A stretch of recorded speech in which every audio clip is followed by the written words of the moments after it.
But welcome to everybody that's on with us on this Zoom to learn about pre-foreclosures. I welcome you. Thank you for jumping in on time. I just want to go ahead and jump right into every single thing. I have a couple points, and then we're also going to have a part where we're actually doing some interactive things where we're actually going to be showing you stuff on the screen. I have my buddy Chris here with me today. So Chris is going to be helping me out in displaying and also jumping in because we tag team the foreclosures together, and it's just been a wonderful journey. A lot of learning, a lot of growing. And today we want to make sure that we bring value to you guys and just actually share the knowledge that we're able to obtain working in the pre-foreclosure niche. Chris, you can say what's up, and then I'll jump into everything. Hello, everybody. Just wanted to say hi. How you doing? Getting All ready for right. this beautiful explanation. All right. Yes. So just to begin every single thing, I want to talk about, the opportunities, the service, and the skills that it takes to grow in this niche. This niche is not easy money. It's a lot of hard work. It takes time. It's not overnight success. So I just want to kind of start off the meeting just framing it right because a lot of time when we hear pre-foreclosures, we hear, "Oh yeah, they want to sell the house right away." No, you're talking to people that necessarily don't want to sell the house. They're selling it because they have a foreclosure. So this is skill-based, service-based real estate. It's not easy. I've seen a lot of agents jump into this niche thinking that they were just gonna get 1,000 listings overnight, and a lot of them probably don't do it no more because they realize that it takes time. It takes time, and but it's also very rewarding, right? So if you want easy, this is not it. If you want meaningful, high conversion, relationship-based listings, then this is it. So jumping into the mindset part even more, this is where most agents fail, and I want to go ahead and point this out. This niche require emotional intelligence. I know you guys probably heard of emotional intelligence before. It's also a book, so you should definitely check it out. You're talking to people under pressure. Like I said before, these people are going through a lot of pressure. They're high in emotion. They don't want to talk to people. Some of them are embarrassed. So you got to understand who you're talking to before you pursue these people, right? Rejection in this is super high.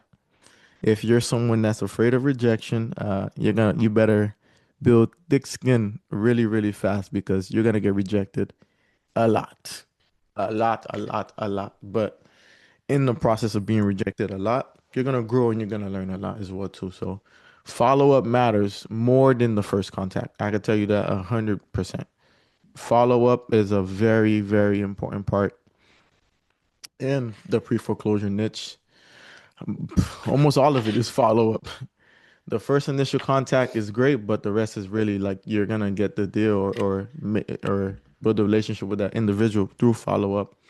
You must detach from the outcome. So I hear people talk about, oh, how this client did this or they talked to this prospect and it was this. I thought we had a good relationship, and then they end up doing something else with somebody else. That's part of the game. You can't attach yourself to the outcome. You just gotta do the work and the results will show up. It's not about taking houses.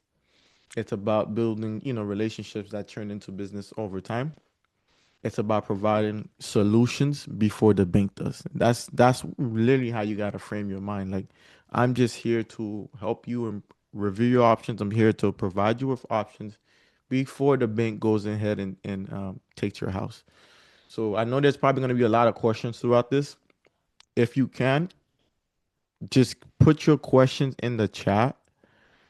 And then towards the end or at some point throughout the presentation, I'll go ahead and stop and answer some of these questions. But at the end as well too, we'll go ahead and take majority of the questions, right? Like I said, this is service. This is a service niche, not a sales niche. What agents must accept? You will make 100 calls for 3 conversations, literally. Like it now, my process is a little bit different. I'm using a dialer now when I'm making calls and a 3-line dialer because honestly, you can literally I used to research, skip trace the numbers, use different softwares to find the numbers and literally like call a bunch of people and reach no one or reach one person. So even with a dialer, a three-line dialer, 100 calls, literally, you'll reach three people. So that's just how the game works. A lot of these people, they don't want to, talk on the phone. That's why we do various different ways to go ahead and reach out to these people. But it's okay. I talked about dealing with denial. That's part of the game. You will deal with anger. Yes. People will cuss you out, but that's the cold calls that you make. People will cuss you out, right? Your job is to stay professional and calm. So that's the mindset part of it. Now, before we get into anything else, I want to kind of go over the foreclosure timeline with you guys so that we can have an understanding. It's very important that you understand the timeline of foreclosures and how they work. So I kind of like skipped a lot of things, but I made the timeline with what's important. So you have to understand when they get into foreclosure, they miss a payment. That's day one. That they just because you miss one payment, you're not in foreclosure. It's after 90 days of delinquency, and then 120 days later, they file what's called a lease pendants. That's the official lawsuit, and we'll go ahead and show you what that looks like, what that process looks like, so that way you can have a better understanding. And then there's a complaint. The complaint explains, why is it that they're in foreclosure? What happened? When did they stop paying? The whole detail. And then through the midst of everything else, you have a court process that's going on. That court process itself, it's where the bank, the lender, is trying to prove that this client, the plaintiff, is in default, and they have to provide documents because Florida, they just can't take your house like that. It's a process, so that process can take months. So, and then from there, once they're able to prove and while going through the court process and everything, there's something that pops up. It's called the final judgment. Now you're very close to getting a sales date. Then eventually you'll get a sales date. Then the auction, that's the auction date is set. And then really after you get the auction date, the property either sells to the bank or to somebody buys it on the auction. So important teaching points. The list pendants doesn't mean they have an auction date. Just because they have like a active foreclosure doesn't mean they have an active date. Like I said, it can take months. There's a large window to help, and that window where they're going through the court process, that is where we position ourselves to become advocates and strategists for these people so that we can provide them with options and let them know what is it that we can do to guide them through the process. The earlier you contact, the more options exist. So the more time we have on our hands, the more time we're able to help these people. So there's two different type of people in the foreclosure process. You have those that are early on, which are the pre's, the ones that I'm mainly talking about today. But then you do have people who have the auction dates. Just because they have an auction date doesn't mean it's too late. It just means that we don't have as much options as we probably would with somebody that's earlier on in the process. So there's not much that we really can do. Once you get that auction date, typically the only way that we can help you sometime if because sometimes you have somebody that has an auction date and the auction date is in 2 days. Exhausted all their options. They had an attorney. They filed multiple motions. That right there, the only way that we can possibly stop that is with a contract and or a bankruptcy. So I'll go into more details as we go through. I just want to make sure I'm touching the most important parts, and then we'll stop and slow it all down and show you some visuals. Sales date, okay. Where to find foreclosure leads. Okay, Chris, you can go ahead and share your screen in that part. The most important, the honestly, the most key place to find foreclosure leads is your county website. Uh, that's you should definitely, if you're doing this niche, you're in pre-foreclosures, and even for other stuff, the county website should be like one of your best friends because there's a plethora of like information on there. And once you know how to use that site, my God, I promise you, you probably will never pay for leads again. It's we're in the age of data, and if you know how to access data and how to use data to your advantage, you're gonna be able to generate a lot of leads. So I let Chris go ahead and take over now, so that way he can explain to you how the county website learn. Chris is like a wizard at this. He got secret lead niches that nobody knows about, and they work. we Chris is like is a whiz. So I want to make sure today you guys get the best of the best when it comes down to like figuring out how the county website works. Go ahead, Chris. Uh, well, first I wanted to say that uh, I just want to let everybody know when I started with Omi, we went to we would go door knocking. I don't usually do calls. I do door knocking, so I prefer door knocking over calling. But we went to a place in Deerfield, which turned out to be pretty crazy. Uh, Oh my and God. yeah, it was in a crazy day. But that's another story for another day. Let me go right into the site. So right now I'm at the Miami-Dade County clerk. So what I did is I went to the county site where you could actually find documents. So what I normally do is that I go to the document site, I type in my list pendants, okay? I put in a range, all right? Sometimes I have a company, so I'll put a company name just to see which is the ones that I really want to focus on. I feel better that Wilmington has a lot more foreclosures available than over other banks. But as you start learning which are the people that actually create that actually fight for the banks, you'll notice they'll have a bunch of different banks that you just never heard of, but you'll know the names as they go around. So I then do a search, and these are the ones that Omi was saying. These are like like right in the beginning. So I'll go and I'll search a listing. So if I go, I always got to look for the person's name, Wellington Savings Fund, and I'll look for a person's name. I'll look at this. It gives me the case number on the side here, so I have it. And then I go to the document imaging, and then it'll tell me the actual bank, and it'll tell me who it is. It tells me if they're an association involved right here, right on the top, so I know if I want to target. Because sometimes I personally don't like to target ones that have condominiums. Some people do, so they'll go through it. So if I see it's a condominium, I no longer, I personally don't chase them, but some people do like condominiums. They're And not so that they'll go bad. and they'll Some of just, them are not that bad, Chris. Just to chime in uh, real quickly, I'm working with one right now, and it's like a $2 million, $2.3 million condo. And I don't blame you because sometimes the associations are a killer. But yeah, they're not that bad because we do have like a lot of condos right now that are going through the foreclosure process. foreclosure. Yeah. Exactly. It's just a personal preference. Some people just go after anything that has money. Me, I'm pretty picky depending on what it is. So as you can tell, it gives you the address of the property, and it tells you who's the attorney for the bank. So this is important information if you should need to stop the foreclosure or send your contract. These are the people you would send that contract to, so they could then talk to their client, which is the bank, to see if they'll take it or not. Okay. So this is what I would do first if I was just looking. And remember, these are the first ones. After that, what I could do is I would go and select, let's go a little bit further back just in case. So I could pick something a little bit further back. That I could see. Let's pick right here just to get an old case uh, and see what I could get really good here. Uh, did I put Wilmington? Yeah, so it's got to do it by Wilmington. You always got to select you always got to select the company when you're doing your searches. If not, everything comes up. So this is an older case right here. I'm just going to copy this case right here real quick just so you can see what I do. I copy this case. I'll go to the actual case, 2025 CA. Now I'm looking at the actual case itself. It's closed already. It just says that it's closed.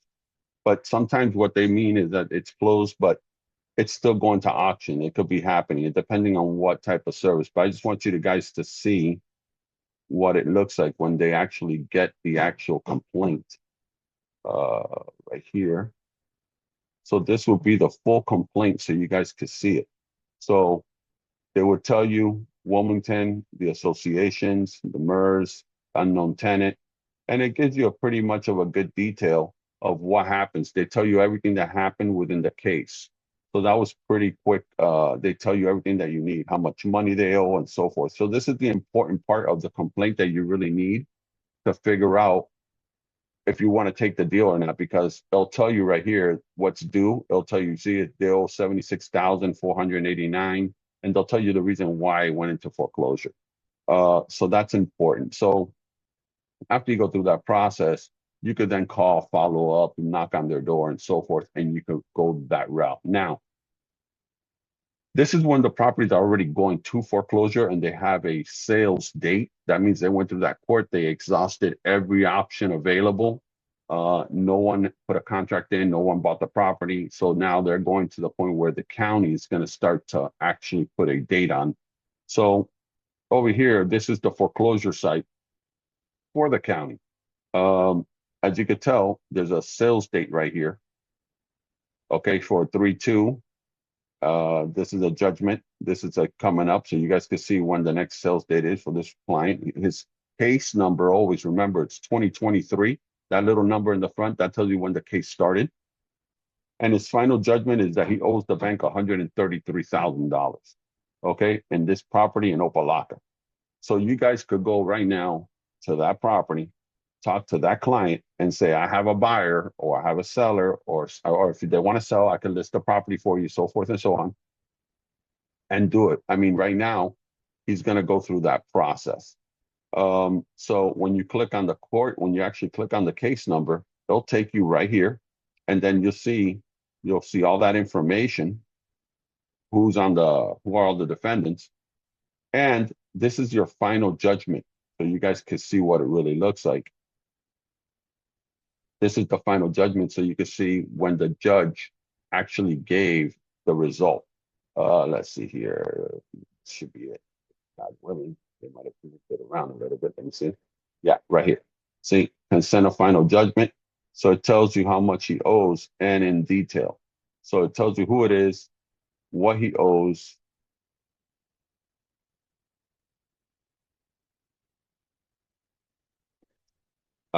And it tells you the grand total. So pretty much that's how you find your leads. Again, this gentleman here, his sales date is on March 2nd. So you could actually go to 3181 Northwest 133rd Street, knock on his door, and you could probably tell him, hey, I have a buyer who's willing to buy the property after you do your due diligence and could try. All right. If there's any questions, please ask now. That way I could get them out of the way. If not, I will hand it over back to Omi. Welcome back. Okay, let me All stop sharing. right, yeah, you can start sharing. All right, cool. I think we still can see. Oh, let me hold on. Am I back? No, I think you're still sharing. I'm not, no, I'm not sharing. Oh, did I? No, I think you are. Right. Let me see. I can find myself. Oh, you can't find yourself. That's Oh, different. all right. There you go. I think they can see me now. All right, cool. All right, so yeah, that's the county website. The county website is a phenomenal tool where you can find lots of information, lots of leads, lots of data. So I recommend that you go back and really mess around with that.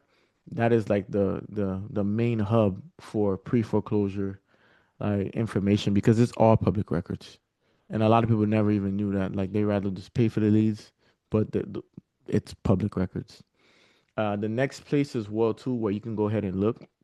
I have a whole video done on it. So after this, if you like, just let me know and I'll send it over to you. But IMAP is a phenomenal tool as well too, that you can go in there and find pre-foreclosure information. I can probably try to show you really, really quickly because I don't want to take too much time on there. Share my screen. Boom. Okay. Yeah. Hopefully you guys can see my screen. I'm on Yeah, we can IMAP see right it. here. You see it? Yeah, we see it. Okay, so there's three tabs up here. There's tax, MLS search, and then there's the foreclosure search. A lot of people miss that. You come in here, you put in your criteria. Boom, what do you want to search? You list pins, yes. Options, you can filter out what type of properties that you want. Multifamilies, you can you can go by a city, a zip code. I do near our office. You can save stuff on the bottom as well too, and then boom. What IMAP is doing is pulling the information from the county website. The only difference is that it doesn't pull all the information. So if you would like to just go through the county website one by one and you want to pick which ones you want, you can do that. Or if you really don't care and just want to know like what information that IMAP has, you can go through IMAP and pick on. See, You can open up a case right here, just like you get to see the person right here. Funny, I actually door knocked this one before. They're still going through. I need to pay him a visit. I got the guy's number and all. Um, yeah, I like it because then I can click RPR here. For that, I don't have to sign in. You can kind of get like an estimate what the property's worth, the whole 9 yard, and back in IMAP. See the case numbers right here, the filing date, the defendant, who the person is, and who's the plaintiff, the lender, history. So all that stuff. So IMAP is a pretty cool site. I really enjoy IMAP. IMAP is probably one of my favorite sites. And then another tool that I want to go ahead and jump into is PropStream. I recently, not too long ago, started doing a lot of stuff on PropStream. The reason why, because on PropStream is really good with stuff like that. So I highlighted like my certain area, and then you have so many different filters on PropStream. You have to pay for PropStream. PropStream is, you have pre-foreclosures on market. So what I do, I go in, I get the pre-foreclosures in my area and in the areas that I like, and then I put them all into one file, and then I skip trace them because you can skip trace on PropStream. One of the biggest things for me, I used to go in one by one, do all that, but then I realized speed matters. So you want to stop wasting time and just like start getting to as much people as possible. Because like I said, in this niche, you're gonna get a lot of rejection. So you have to fill the pipeline up with a lot of people, a lot of people. So if I talk to them, I have contact with them, and then they're okay with me following up with them, even if they're not. Sometimes I still track the process because stuff changed. Like in this niche, it can just be like overnight where the person's like, okay, you just happen to call them on just the right day, the right time. They're going through the right emotions, and they're like, yeah, okay, how can you help? Hey, what can you do? For example, the condo I mentioned to you guys that I'm working with, I called him before, and he wasn't open to it. And if I wish I could show you my text message thread, I probably text this guy for like a week straight, no response, no nothing. And then just one day randomly, he calls me. Okay, I'm ready to talk. How can you help me? I was like, okay, boom, perfect. This is what we can do. We could protect your equity. He was working with an attorney and everything. He's like, you know what? I really don't want to do the bankruptcy. I want to go ahead and see what you can do because I have a lot of equity. Boom, I'm working with him right now, figuring out like what we can do. And worst case scenario, if we can't do anything before the auction, I told him like you have to either look at your options of possibly selling and walking out because a lot of people, when they realize that they can't keep the property, the next best thing is like, bro, before the bank decides for you, go ahead and make a decision yourself. Walk out with something. Another thing is now, so we talked about the county website, IMAP. I showed you PropStream, MLS cross reference. So I always like to cross reference with the MLS to make sure it's not listed because you want to figure out information that it's not listed. Was it listed? Has it expired? Was it withdrawn? Because a lot of people sometimes another tactic that they use is that they will list the property and tell the court, "See, look, I'm trying to sell it," and buy more time. And then once they get more time, they take it out. They withdraw it. So you have to look. It's all a game. It's so many different strategies that people use. So some of these people, if I seen that they did that before, I'm like, okay, this guy or this woman is experienced and they're probably like messing around playing games. I'll wait until the very end when they have a sales day that's real close, then I'll go ahead and pursue that one. If I know that they haven't listed the property or done anything, I don't see it withdrawn. 9 out of 10, they haven't done that already, that option already. So that's probably somebody I would go ahead and pursue. What to look for? Deal filters when you're filtering deals. Okay, these are some key categories that you should look for when you're filtering deals. And equity, very important. Does it have equity? That's why I was on the prop stream. I mean the IMAP. I jumped into RPR because I want to know, does that property have equity or if it doesn't have equity, because then it becomes a different type of deal. If it has equity, you can go through a traditional sell if they want to sell and they can walk out with some money. If it doesn't have equity And 9 out of 10, sometimes you won't know if it fully has equity or not because if you haven't seen the property. So that's another way you, when you talk to these owners, if they're interested in figuring out how much they could walk out with, or you gotta book the appointment to go actually see the house because you don't know what condition the house is in. I have deals where it seemed like there was equity, but after looking at the house needs 100, plus $1,000 in repairs, and it's no longer an equity position. It's a short sale. So now short sales are a whole different ball game. Homestead, is the property homestead? Most likely they live there. Is it absentee? Do they don't live there? Was it inherited? So there's a whole bunch of different scenarios, and then you have another one, reverse mortgage cases.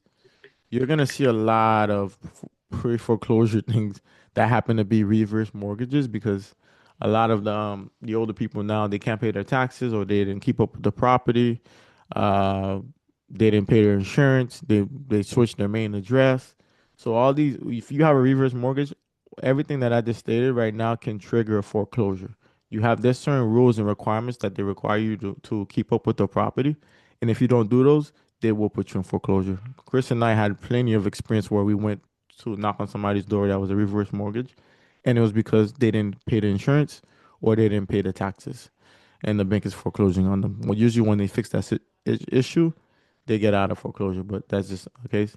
Heirs, right now we have a lot of probates as well too. A lot of probates. So sometimes you can see one foreclosure case, and it's not just a foreclosure case. It's foreclosure, guardianship, absentee owner, no equity, short sale. You can get multiple things all in one. Absentee owner, the person lived there. Is there liens? You wanna kind of like add your filters based on what you're looking for. All these give you different type of leads. So HOAs, like Chris talked about, there's a difference between a HOA foreclosure and a mortgage foreclosure. The HOA can foreclose on you too. But also, just because the HOA is foreclosing on you doesn't mean the mortgage company is foreclosing on you. So it's a whole different, ball game out there. You just want to know these things. Not so, and the reason why I say you want to know all these things because not every pre-foreclosure deal is a deal.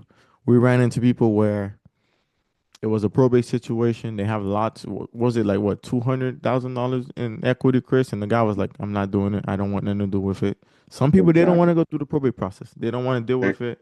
It's you all right? Go ahead. yeah, yeah. The person had 200K and they just didn't want to do nothing. They let the court take the house. It's one of those things that, I just told them, look, I'll buy it from you. We'll put it down, I'll pay for the probate. And the guy said, I don't care. And that was it. And it went to foreclosure. And I mean, he made more money at the end of the day. I think that the house sold for like 320 or 310, but I lost out on a deal. Yeah, you'll get all type of crazy situations. Now, outreach strategies. So outreach strategies is how you get in contact. So you know where to find the leads. Now it's like, okay, how do I get in contact with these people? Not one way works better than the other. I think a combination of them all will give you the best results, honestly. Because you could be a master cold call, you can be a master door knocker, a master at texting, master at direct mail.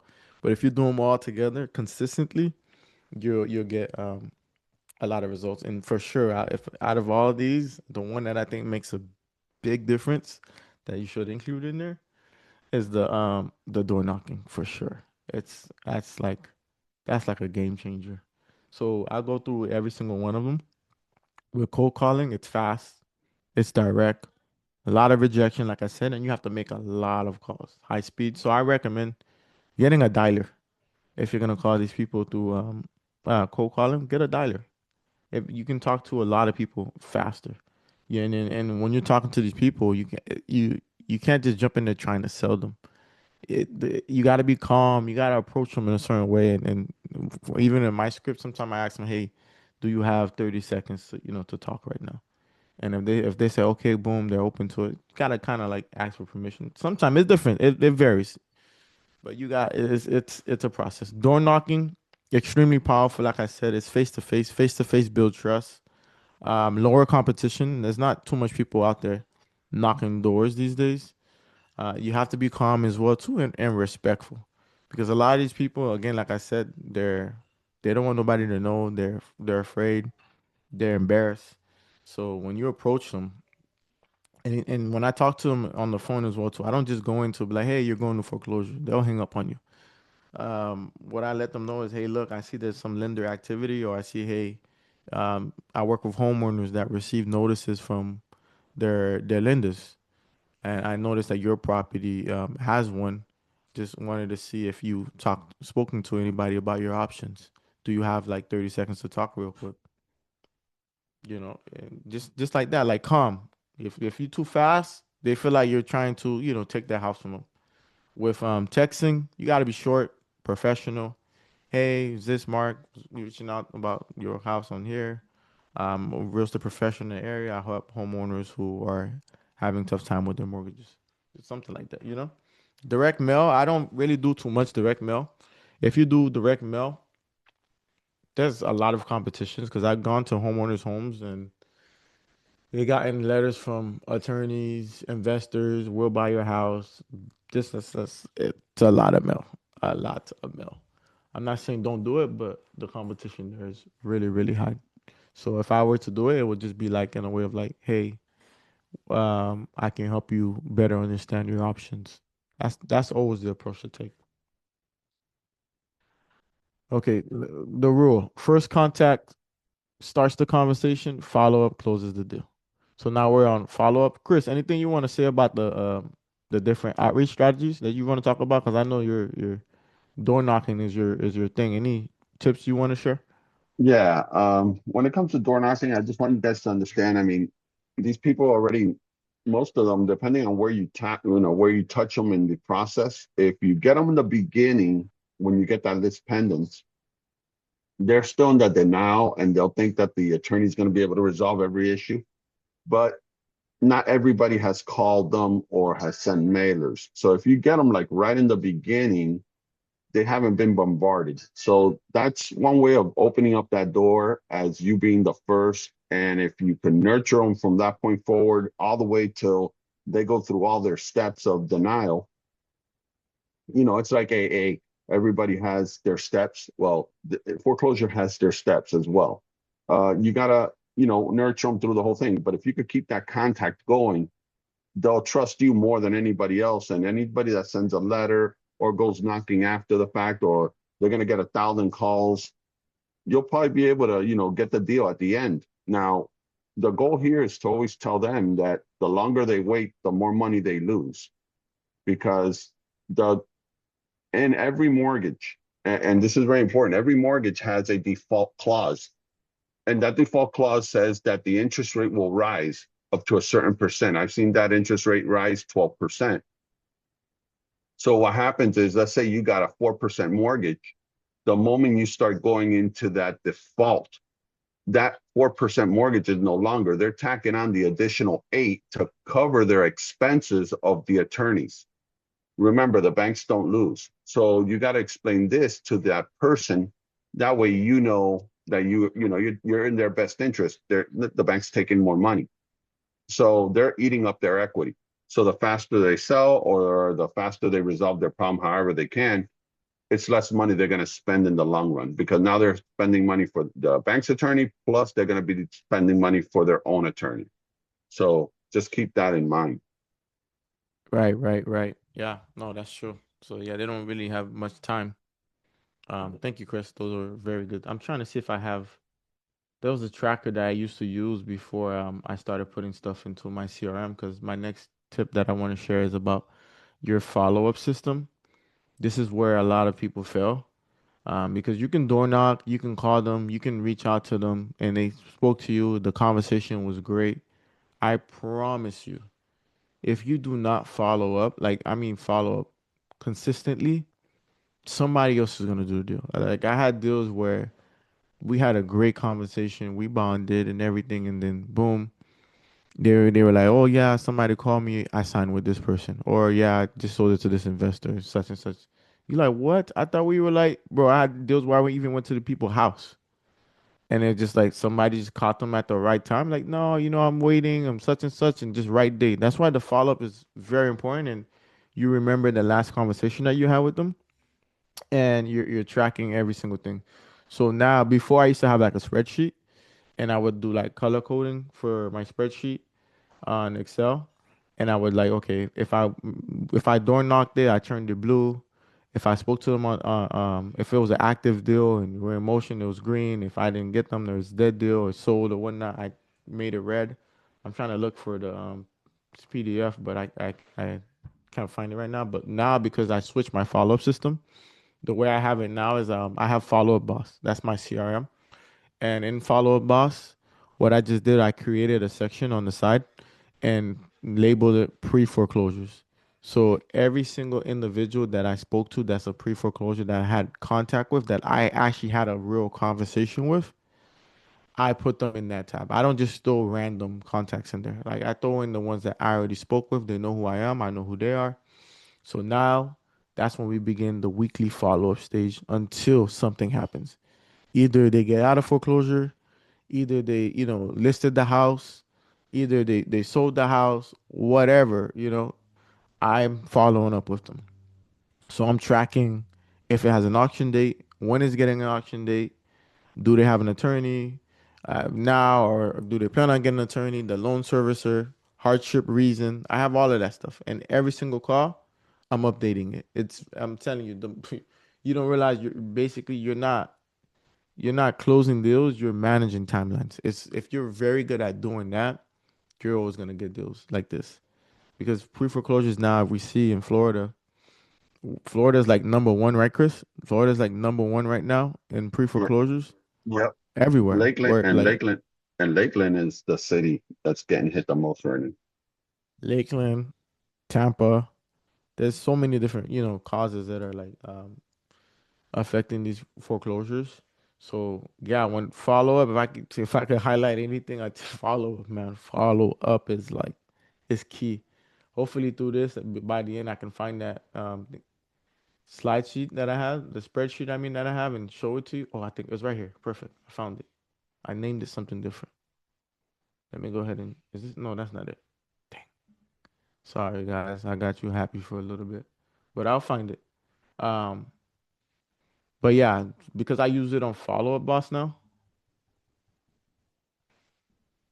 Okay, that's not it. I'll look through it. Okay. Chris, any tips you want to share when it comes down to follow up while I try to look for this? Well, like I said, somebody just asked that question. I mean, I look at the cases, believe it or not. I keep on going through the cases and I see whatever was changed during the case. So if I do any follow-ups, I want to make sure if anything was filed. And based on what the filing happens, then I do a follow-up because that's when you know there's activity. So I always keep on looking at the court cases. That way I could see if anything was filed, if the judge asked for anything, if any attorney wrote for anything, or if they got an attorney. I always look at all that, and that's how I do my follow-ups. Because remember, it's going to take sometimes it could take up to nine months to a year before if nothing is done to go to auction. Yeah. Now, when they have an attorney, it could take 2 or 3 years. Okay, I found my old spreadsheet. I'm gonna go ahead and share it. Can you see it? Yeah, I Can you see see it. it? Okay, yeah. Yeah, I see it. So this is for people that don't have a CRM, or if you wanted to do it separate. The reason why I did it like this in the beginning, I didn't want to just throw any random leads into like my CRM. So I kind of just like created something separate and just had it this way, and I was tracking this way. So the purple, I had different color codes for different things, and I had them like this. I put the address, I have the court date right here, and then I put the notes on the side. Now having it into follow up boss is it's a lot better for me. It's more it's cleaner. It's cleaner, and I don't have to and the notes won't build up in this section like that. But literally I will go in here all the time. You see I have some notes right here. I have like the reason why they're in foreclosure, what happened, did a loan mod, failed. If they did a loan modification, they failed. I know that they don't have too many options, and there was certain criteria of pre foreclosures that I knew like okay, I like these better. You see, estate need to find the error, estate need to find error. So there's a lot of probate. Sales day April 9th, hot. I will put this person's info right here. So a lot, and I'm telling you, these with pre-foreclosures, people like, oh wow, you're probably showing your spreadsheet. I don't really care because at the end of the day, I would prefer you guys to get these deals than anybody else. And the niche is so big, the person probably don't like me, or they probably won't like you. So anybody can get them. So you all the time. I don't care if you reach out to the same leads that I reach out. I don't really care. There's an abundance out there for people. So yeah, but you have to structure everything. You have to, be organized. Without being organized and having the information on what's going on, you don't seem like an expert or you don't seem like a professional, and you might not get those individuals. I like they love when you hop in there and you know what you're talking about. So I'll show you that. Um, Let us continue. So we're on follow up options you must understand. So I was just saying that you have to sound like an expert, you have to be an expert, you have to look like an expert. So there's certain options that you need to go ahead and understand, right? So some of these options are like traditional sales. You got to know how traditional sales work. You can't have a real estate license and not know how traditional sales work. Like it's working with these people. So you need to understand, selling, buying. You got to know the steps. Just like you have to know the steps and understand the process of that. Short sales. You guys heard me mention short sales earlier on. Before we didn't see too many short sales. Like now, I probably have like five short sale deals in my pipeline. I have one that's closing this week, right, Chris, with Maylene and yeah. Yeah, Chris' you wife have is it. my TC, so they help me organize my life. Thank you, Chris. Thank you, Maylene. She's not here. But short sales are they take a lot of time. They take a lot of time, but they're a lot faster than before. I remember when I first did my first short sale, and it took literally over a year. Now, because with so much like foreclosures, the banks are moving a lot faster through the system, and they're streamlining everything. Loan modifications, you have to understand what is a loan modification because a lot of people's first option or the bank's first option that they give people is usually, hey, go ahead and try to do a loan modification. You have to apply for a loan modification. Even before doing the short sale, they have to apply for a loan modification. They have to get denied a loan modification. So you have to understand what is a loan modification. Reinstatement, you have to understand that as well too. The bank usually try to. So the bank typically doesn't want to go into foreclosure. It costs them money, it costs them resources, it costs them time. So the bank rather like find a solution to help this homeowner. But once the homeowner goes through the filters and none of them work for him, or the homeowner just wasted time, then the foreclosure process is still going. There's a certain time in the process the bank gets, and it's like, bro, we already made it this far. We rather just go through the foreclosure. Payoff options, they pay off everything that they own. Bankruptcy delay, you're gonna see a lot of those. That's just like part of the playbook. People file bankruptcy all of the time to stop a foreclosure and buy time. And when they file bankruptcy, the foreclosure doesn't go away, by the way. It just buys them time. Usually they file Chapter 13, they restructure all their debt, put all their revolving debt into one payment.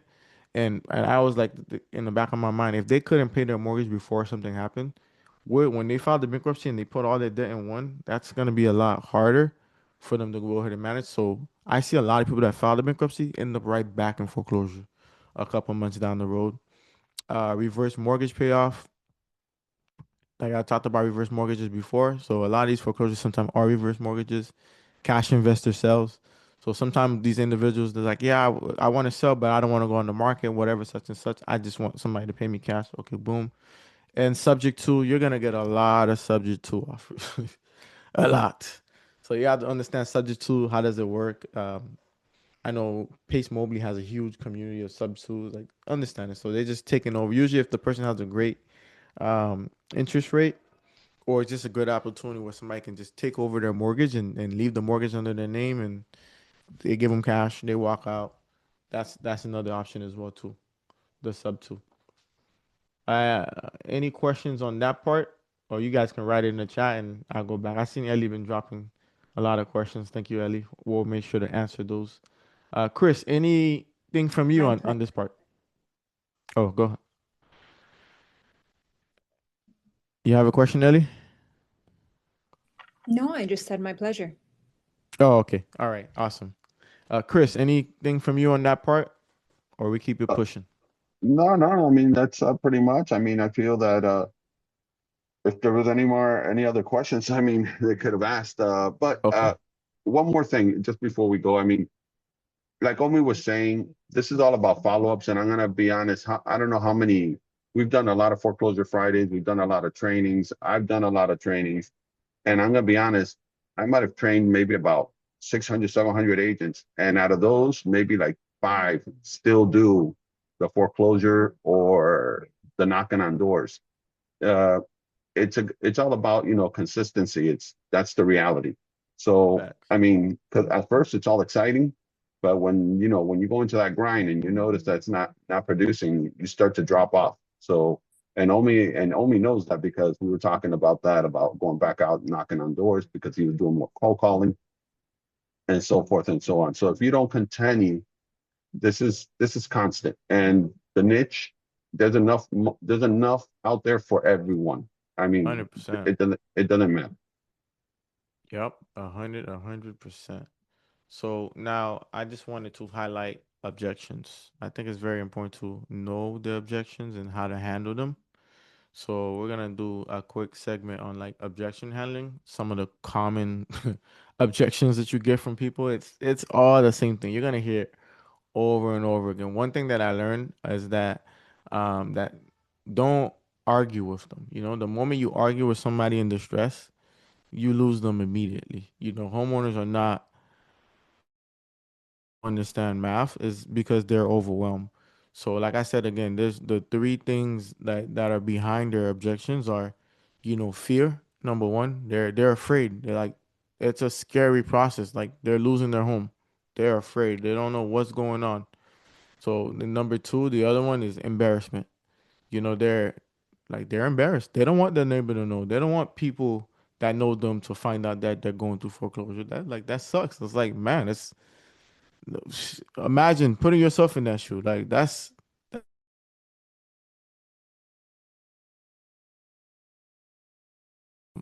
number three, which is probably one of the toughest ones to deal with. Denial. I out of all of these, out of those three, denial has to be probably like the biggest and the strongest one to like overcome. But to the point where when I contact a potential prospect and I see that they're in like denial, like so bad, I don't pursue them anymore because there's a certain leads that where if like Chris, like the ones that says I got $200,000 in equity or whatnot, I don't care. I don't. I'm gonna let it go. I'm going to let it go. I'm going to let it go. Like some people, they really don't care. Like I have no way to answer it, no way to kind of like tell you what to expect when it comes down to it. There's some people really they don't care. The money doesn't motivate them. They're not going, if they tell you they're not going to do anything, they're just gonna go ahead and let it go. Like I had another guy was like, bro, I'm not losing my house. Like I don't care. Like I don't like if the bank is gonna have to take my house, they're going to have to take my house. I'm not getting out of here.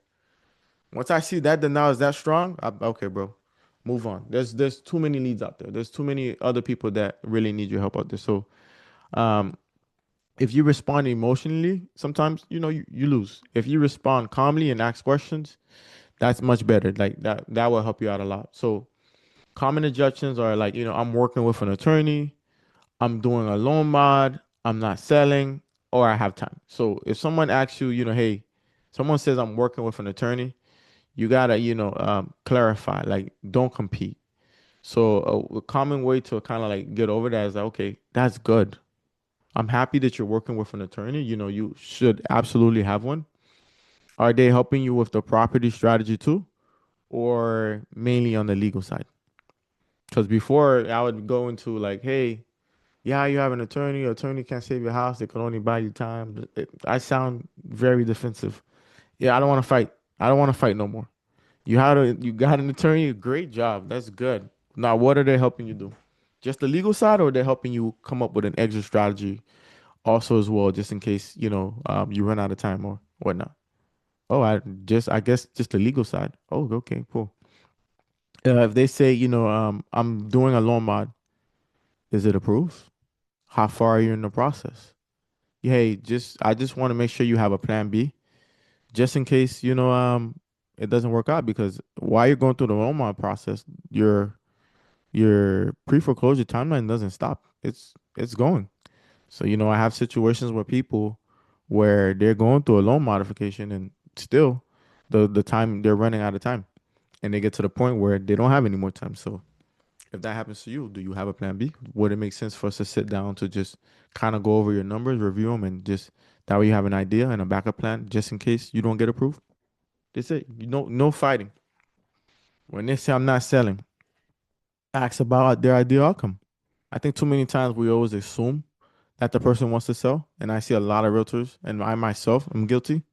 I used to do that too. Hey, you should sell. You should sell. No. Oh, okay. I don't want to sell. That I understand. A lot of people in this situation don't want to sell the house. Let me ask you, what is the ideal outcome that you're looking for or that you're hoping for in this situation? Well, I'm looking to keep my house. Okay, perfect. Let's actually explore that option first. And for whatever reason, if you cannot keep your home, let's go ahead and look at, how much equity you have and how much you could walk out with. Okay, cool. So it's like you see, I'm not fighting with them anymore. I used to fight. Now we ain't fighting no more. We just dancing. What's the other one that they talk about all the time? Which one did I say? I'm working with attorney. I'm doing a loan modification. I'm not selling. Oh, I still have time. Possibly. Yes, you might still have time. Has a final judgment been entered yet? Where you at in the timeline? I just like to give people, clarity. Where are you in the timeline? You know what's going on? You know what's such and such? Stop calling me. Okay. I won't bother you. If anything changes, would you like me to text you or email you? It's just you ask a question. You ask a question. Where'd you get my information? You probably get some of that too. And very simple. It's public records. The moment you get into foreclosure, it's public records. So I hope those help. I had to learn a lot of those and go through the tough route myself. Chris knows we used to try to figure out all type of ways to answer these people. We see what works, what don't work. So there's different strokes for different folks. But I like to say, don't fight them. Don't fight them. Especially if they're fearful, they're embarrassed, or they're in denial. You don't want to fight them. You just want to ask them a question and figure out, hey, what is it you want? Let me see if I can help you get that. And in doing that, let's review the other options that you have. Because honestly, my goal is to make sure you review your strongest options. And just in case you have no other options, and boom, you can at least now what route to go ahead and take. I can send you guys the common objections and how to handle them after if you reach out to me. Or usually I have a what do you call it? Schools community, and I upload that on there as well too, for those who want that. And consistency strategy. Oh, this is another thing that I changed up after a while as well too. Before I would like bounce around to multiple different areas, go to different places. Now, really, I'm very strategic on where I kind of farm, as I call it foreclosure farming. Pick a zip code, pick an area. I like to say the best place to start, honestly, is your where you live. Where you live. Where you live. It's near your house because if you have to door knock, at least it's somewhere that's close and you can go back and forth. It's easy because sometimes the person's not there. You have to go back again. You have to go in what if they work in the morning?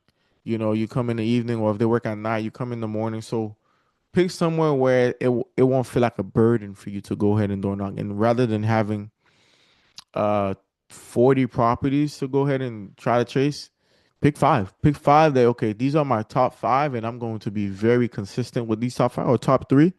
I'm going to follow up call, go door knock until I reach somebody, and that will change up your game for I promise you. My last 2 points that I want to go ahead and talk about, uh, partnership opportunities. Again, yes, I know that's a common question that people bring up. Don't mind, yeah, we're partner with so many agents from our brokerage, different brokerages, and to do pre-foreclosure deals because a lot of people don't feel comfortable with doing them. They don't understand them. So yes, we'll walk you through, start to finish to get the deal done. And that way you get the experience, you know what you're doing, and you know you can grow and expand yourself in this niche. So we definitely want to be there as a resource, as a guide to help you. When it comes down to these, like I said, there's abundance of leads in this niche. So if you have a deal you need help with, I don't mind helping and guiding you when it comes down to that. Reality check again, it's hard. It takes months. It requires thick skin. It requires daily action. But we're seeing an increase in pre-foreclosures. Clients are grateful when you help them.